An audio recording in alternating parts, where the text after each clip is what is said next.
इमारत के 12 मंजिल के बराबर। तो ये है इस किले का लिफ्ट टेरेस और ये जगह शाम को एक रेस्टोरेंट के रूप में परिवर्तित कर दी जाती है और आप चाहें तो यहाँ पर डिनर करने के लिए भी आ सकते हैं। अगर आप नीचे से ऊपर तक पैदल आते तो आपको नीचे दिखाई देने वाले इस रास्ते का प्रयोग करके ऊपर आना पड़ता। तो उस जमाने में राजा इसी रास्ते का उपयोग करके ऊपर आया करते थे, लेकिन अब लिफ्ट की सुविधा होने की वजह से आप इस खड़ी चढ़ाई से बच सकते हैं और अपना काफी समय और एनर्जी भी बचा सकते हैं। उस तरफ में जो आपको नीले रंग के घरों की एक कॉलोनी नजर आ रही है, उसको कहा जाता है ब्रह्मपुरी।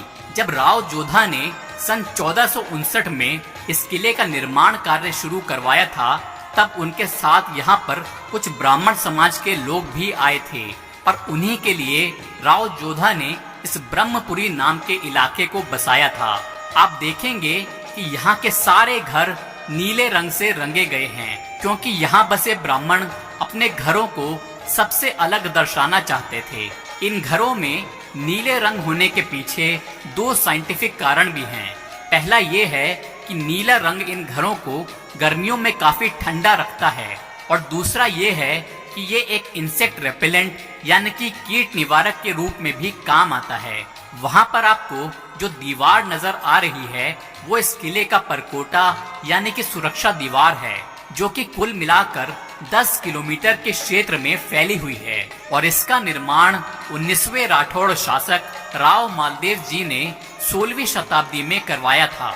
ये सामने की ओर जो आपको पहिया नजर आ रहा है, ये है पर्शियन व्हील यानी कि रहट। इसको बैलों की मदद से घुमाया जाता था और इसका इस्तेमाल करके यहाँ बने तालाब से पानी खींचकर ऊपर लाया जाता था।